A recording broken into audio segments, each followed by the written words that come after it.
کہ تم میں سے کوئی بھی شخص سجدے کی حالت میں اپنے رب کے سب سے زیادہ قریب ہوتا ہے تو اس وقت اپنے رب سے خوب دعائیں مانگو. تو وہی دعائیں کریں جو نبی علیہ السلام نے کی ہیں.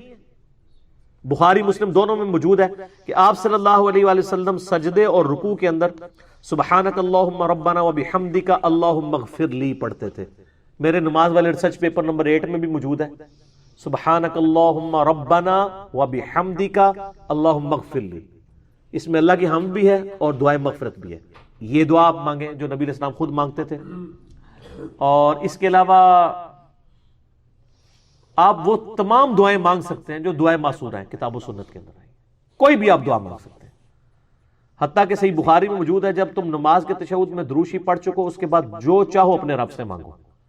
تو تشہد میں بھی آپ دعائیں مانگ سکتے ہیں, سجدے میں بھی دعائیں مانگیں جتنی مرضی مانگیں, لیکن معصورہ ہو زیادہ بہتر ہے. اس کے علاوہ بھی اگر ہوں تو بہتر یہ ہے کہ عربی زبان میں ہی مانگیں. اور میں تو اکثر ایک ہی دعا آپ کو بتاتا ہوں, ایک ہی دعا سب سے کامل جو بخاری اور مسلم میں حدیث ہے. انس بن مالک کہتے ہیں نبی علیہ السلام کوئی اور دعا کرے نہ کرے یہ دعا آپ نے کبھی نہیں چھوڑی. سورۃ البقرہ کی آیت نمبر 201 میں جو آئی ہے ربنا آتنا فی الدنیا حسنہ وفی الآخرۃ حسنہ وقنا عذاب النار. اور بخاری مسلم میں الفاظ ہیں اللہم کے ساتھ بھی ہیں اللہم آتنا فی الدنیا, دونوں کو کمبائنڈ بھی آپ کر سکتے ہیں اللہم ربنا آتنا فی الدنیا حسنہ وفی الآخرۃ حسنۃ وقنا عذاب النار. ہم نے اپنے اذکار والے سچ اس پہ بھی کارڈ پہ بھی لکھی ہے. یہ بخاری میں ہے 6389, مسلم میں جو ہے وہ 6840 ہے. یہ دعا آپ مانگیں اور دیکھیں اتنی کامل دعا ہے. اے اللہ دنیا میں بھی بھلائیاں عطا فرما دے اور آخرت میں بھی. سر کوئی چیز بچ گئی اور ساتھ کہا کہ آخرت کی سب سے بڑی بھلائی دے دے. کون سی؟ وقنا عذاب النار.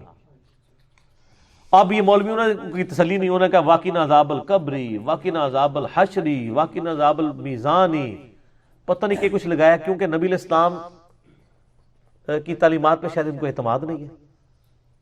مرتے ہی آخرت شروع ہوگی. بخاری مسلم کی حدیث ہے مرنے سے پہلے کی زندگی جو ہے وہ دنیا کی ہے اور مرتے ہی آخرت ہے. صحیح بخاری میں حدیث ہے کہ نبی علیہ السلام کی جب وفات کا وقت قریب آیا تو عبد الرحمن بن ابی بکر آئے. اما عائشہ کہتی ہیں کہ ان کے ہاتھ میں مسواک تھی. نبی علیہ السلام نے اشارہ کیا تو آپ نے مسواک مانگی. امت کی تعلیم کے لیے تھا. تو چبائی نہیں کی, سخت تھی. تو حضرت عائشہ کہتی ہیں میں نے وہ مسواک لے کے نہ اپنے منہ میں نرم کر کے حضور کے منہ میں ڈالی, تو نرم کر کے. تو اس میں اما عائشہ کے الفاظ ہیں کہ مجھے یہ خوش نصیبی حاصل ہے کہ نبی صلی اللہ علیہ وآلہ وسلم کا تھوک اور میرا تھوک, آپ کا لعاب دہن اور میرا لعاب دہن, اللہ تعالیٰ نے ایک ہی جگہ جمع کر دیا. کس طرح؟ جب حضور نے چبائی نہیں چبائی گئی تو وہ حضرت عائشہ نے ڈالا تو نبی علیہ السلام کا تھوک مبارک ادھر آیا. پھر جب حضرت عائشہ نے چبا کے گئی تو سیدہ عائشہ کا. اس میں الفاظ ہیں اس دن جو اللہ کے نبی کی دنیا کی زندگی کا آخری دن اور آخرت کی زندگی کا پہلا دن تھا.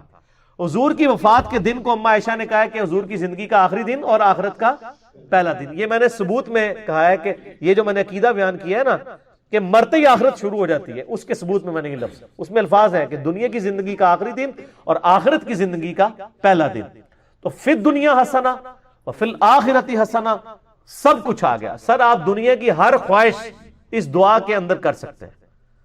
آپ کسی کی اولاد نہیں ہو رہی, وہی تصور رکھیں, دعا یہ مانگ لیں. کسی کے روزگار کا ایشو ہے, دعا یہ مانگ لیں. بیماری کا ایشو ہے, دعا یہ مانگ لیں.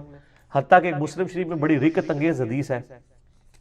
نبی صلی اللہ علیہ وآلہ وسلم ایک صحابی کی عیادت کے لیے گئے جو بالکل چڑیا کی طرح ڈھانچے کی شکل میں اس کا پنجر ہو چکا ہوا تھا, کمزور ہو کے بیماری کی وجہ سے. تو یعنی زندگی موت کی کشمکش میں تھا. آپ نے فرمایا تو اللہ سے کیا مانگتا ہے؟ سمجھدار بندہ سمجھ آتا ہے. انہوں نے کہا یا رسول اللہ میں اللہ سے یہ دعا کرتا ہوں کہ اے اللہ جو تو نے مجھے آخرت میں عذاب دینا ہے دنیا میں دے لے. استغفر اللہ توب الیہ. آپ میں سبحان اللہ, یہ حضور رانگی میں. اللہ پاک ہے ہر برائی سے, انسان ہی اس قسم کی کوتاہیاں کر سکتا ہے نا. آپ فرمایا تو اللہ کا عذاب سہنے کے قابل سمجھتا ہے اپنے آپ کو کہ تو اتنا دلیر ہے کہ تو یہ کہہ رہا ہے کہ اللہ جو مجھے آخرت میں عذاب دینا ہے دنیا میں دے لے, آخرت میں جنت مل جائے. اوہ تجھے تو چاہیے تھا تو کہتا ربنا آتینا فی الدنیا حسنہ وفی الآخرۃ حسنۃ وقنا عذاب النار. کو اللہ کے خزانے میں کمی آنے والی ہے, تو دنیا میں بلائیاں مانگ، آخرت میں مانگ، تو کیا ہے اللہ کے ساتھ سودا کر رہا ہے؟ کیونکہ یہ کوئی سودے والا معاملہ ہے، وہ تو کرم ہی کرم ہے، رحم ہی رحم ہے، اس کا تو اس کی رحمت کی تو کوئی انتہا نہیں ہے۔ تو اس نے یہ دعا کی، صحابہ کہتے ہیں کہ کچھ ہی عرصے کے اندر وہ بالکل صحیح ہو گیا، جیسے مردہ زندہ ہو جاتا ہے، اور دعا پڑھنے لگا۔ اے دعا بہت بڑا وظیفہ ہے۔ ربنا آتینا فی الدنیا حسنہ وفی الآخرۃ حسنہ وقنا عذاب النار۔ تشہد میں اسے لازم کریں۔ ایک تو وہ جو صحیح بخاری مسلم میں ہے نا، 4 چیزوں کے شر سے پناہ مانگو، اللہم انی اعوذ بک من عذاب جہنم ومن عذاب القبر ومن فتنۃ المحیا والممات ومن شر فتنۃ المسیح الدجال۔ وہ تو آپ نے 4 چیزوں کے شر سے پناہ مانگنی ہے، اس کے بعد اس دعا کو بھی ایڈ کریں، رب اجعلنی والی دعا بھی مانگا کریں، رب ارحمہما کما ربیانی صغیرا، یہ جتنی بھی دعائیں یاد ہیں، اور رکوع اور سجدوں میں بھی آپ مانگ سکتے ہیں، اور بہتر ہے عربی زبان میں ہی مانگنی چاہیے۔ میرا مولانا ساق صاحب کے ساتھ اس مسئلے میں علمی اختلاف ہے، میرا کلپ بھی چڑھا ہوا ہے۔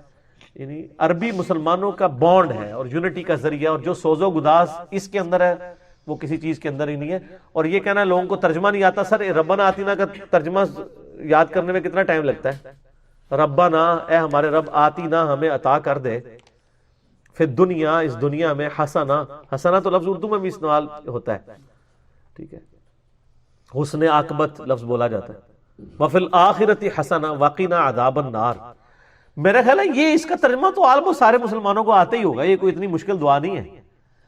تو لوگوں کو اس طرف امفسائز کرے کہ وہ نبی علیہ السلام والی زبان بولے، عربی زبان کے اندر دعا کرے، ایک دعا ہی سب کچھ کور کرے گی، ٹھیک ہوگا۔ وہ تو پڑھنا ہی پڑھنا ہے نا، انہوں نے دعا کا ذکر کیا، وہ تو صحیح مسلم میں حدیث ہے کہ نبی علیہ السلام ہمیں، یعنی آپ علیہ السلام رکوع میں سبحان ربی العظیم بھی پڑھتے تھے اور سبحان ربی الاعلیٰ پڑھتے تھے سجدے میں۔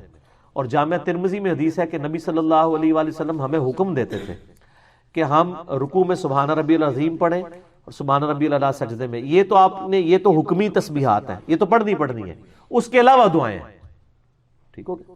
جیسے صحیح بخاری مسلم میں حدیث ہے کہ نبی علیہ السلام نے یہ حکم دیا ہے کہ 4 چیزوں کے شر سے اللہ کی پناہ مانگو تشہد میں، اللہم انی اعوذ بک من عذاب جہنم ومن عذاب القبر ومن فتنۃ المحیا والممات ومن شر فتنۃ المسیح الدجال۔ یہ تو آپ نے مانگنی ہے نا، اس کے علاوہ تو بخاری میں الفاظ ہیں، اس کے بعد جو چاہو اپنے رب سے مانگو۔ تو وہ یہ پوچھ رہے تھے کہ یہ نبی علیہ السلام نے جو حکم دیا ہے کہ آپ نے رکوع میں اللہ سے مانگنے کا بہترین موقع ہے سجدے میں، تو کیا مانگے؟ تو میں نے بتایا کہ یہ مانگے، وہ تو کرنا ہی کرنا ہے، وہ تو ڈیٹم لیول ہے نا، وہ تو obligatory ہے، اس کے بعد یہ بھی مانگے۔